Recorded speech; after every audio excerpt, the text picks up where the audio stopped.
Halo semua, balik lagi di GEP Media Channel bersama Kak Madani. Di video kali ini kita akan bahas prediksi soal SNBT 2024 literasi bahasa Inggris. Seperti apa pembahasannya? Yuk langsung aja cek di video kali ini ya.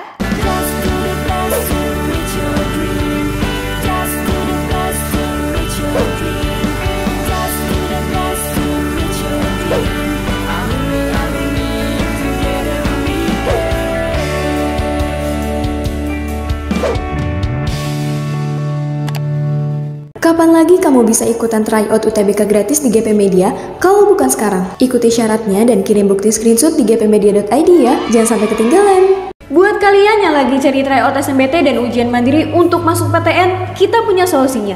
GEP Media menyediakan tryout SNBT dan ujian mandiri untuk beberapa PTN ternama di Indonesia. Mulai dari harga 10.000, kalian sudah dapat ribuan soal prediksi, video pembahasan, dan ada kelas online juga loh. Yuk daftar sekarang! Oke, kita ke soal pertama. What is the primary ecological role of sea cucumbers mentioned in the passage? Jadi di sini peran ekologi utama apakah gitu yang dimainkan oleh sea cucumbers atau timun laut ya, alias teripang gitu yang disebutkan dalam bacaannya. Oke, kita lihat dulu di sini bacaannya. Sea cucumbers berarti timun laut alias teripang. Also serve as valuable detritivores. Oke, jadi dia itu sebagai detritif yang sangat bernilai gitu. Playing a crucial role in nutrient recycling on the ocean floor. Jadi memainkan peran yang penting gitu dalam siklus nutrien di lantai samudra gitu. They feed on decaying organic matter such as dead plankton and algae, breaking it down and returning vital nutrients to the ecosystem. Jadi di sini they di situ adalah si cucumbersnya atau timun lautnya gitu. Mereka itu berperan dalam pembusukan bahan organik seperti plankton yang mati dan juga alga-alga gitu. Breaking it down artinya melebur atau menghancurkan gitu, and returning vital nutrients to the ecosystem, dan mengembalikan nutrien yang penting ke ekosistemnya gitu ya. This essential role helps maintain the health of coral reefs and other marine habitats. Peran penting ini membantu untuk mengatur ya atau memaintain gitu kesehatan dari terumbu karang dan juga habitat laut lainnya gitu. Jadi itulah peran ekologis dari sea cucumbers. Coba kita lihat dulu di sini jawabannya jatuh kepada yang mana ya? Yang A dulu. They are used as a food source by larger marine predators. Oke, ini kurang tepat ya. Mereka itu digunakan sebagai sumber makanan gitu bagi predator laut yang lebih besar. Nah, ini tidak disebutkan ya. Kemudian, they have no significant impact on nutrient recycling. Ini jelas salah. Padahal tadi sea cucumbers itu dia memiliki peran yang penting dalam nutrient recycling gitu. Kemudian, they play a crucial role in breaking down organic matter. Nah, jadi di sini mereka itu memainkan peran penting gitu dalam menghancurkan material organik. Nah, ini sama ya, decaying organic matter atau pembusukan di sini. Pembusukan itu sama aja dengan penghancuran. Berarti kita pilih jawabannya itu adalah yang C di sini ya. Kalau yang D, they contribute to the vibrant colors of coral reefs. Ini jelas salah ya. Mereka itu berkontribusi terhadap warna-warna yang sangat beragam gitu ya dari terumbu karang gitu. Kemudian yang E, they are responsible for coral reef formation. Mereka itu bertanggung jawab untuk formasi dari terumbu karang. Nah, ini jelas salah ya. Jadi kita pilih jawaban itu adalah yang C. Kita lanjut ke soal berikutnya. What are some of the traditional uses of sea cucumbers as mentioned in the passage? Jadi penggunaan tradisional dari timun laut yang disebutkan dalam bacaan itu seperti apa gitu ya. Coba kita lihat di sini. Tadi itu kita baru sampai marine habitats ya, yang ini nih. Coba kita teruskan ya bacaannya. In addition to their ecological significance, sea cucumbers have been harvested for centuries for their medicinal and culinary properties. Nah, jadi selain dari perannya dalam habitat laut, timun laut atau teripang itu juga diburu gitu ya selama berabad-abad gitu. Untuk apa? Untuk keperluan medis dan juga kuliner gitu. Traditional Chinese medicine has long recognized the therapeutic benefits of sea cucumbers, using them to treat a variety of ailments from joint pain to impotence. Nah, jadi digunakan sebagai obat tradisional Cina gitu ya. Kemudian apalagi di sini, they are also a delicacy in many Asian cuisines, often featured in soups and stir-fry dishes. Nah, jadi mereka juga digunakan dalam kuliner gitu ya, masakan-masakan dari Asia gitu, seperti digunakan untuk sup dan juga ini tumis gitu ya. Stir-fry dishes itu adalah masakan tumis gitu. Oke, coba kita lihat di sini pilihan jawabannya paling tepat jatuh kepada pilihan yang mana ya kira-kira?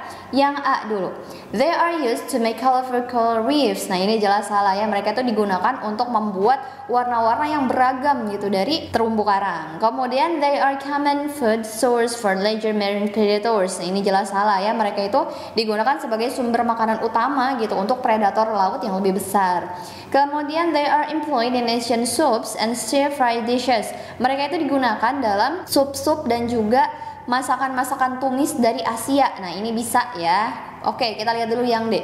They are exclusively used in Western medicine. Oke, ini jelas salah. Kenapa? Medicine-nya bukan Western tetapi Asian di sini ya. Lebih tepatnya dari Chinese, ya, Chinese medicine gitu. Jadi yang ini salah. Kemudian they are known for their vibrant colors. Mereka itu dikenal karena warna yang beragam. Tuh, ini jelas salah juga ya.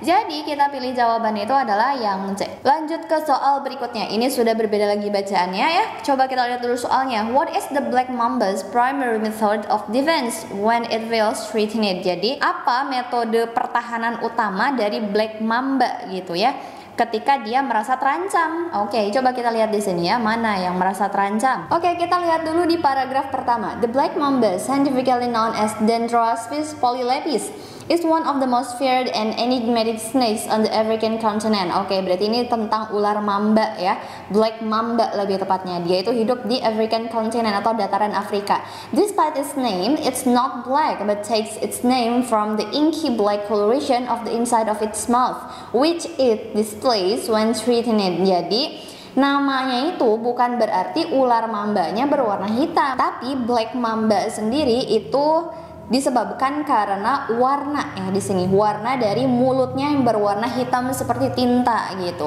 yang akan ditampilkan ketika mereka merasa terancam gitu ya. Oke, berarti di sini jawaban yang paling tepatnya yang mana nih metode pertahanannya ya? Yang A dulu, it camouflage itself.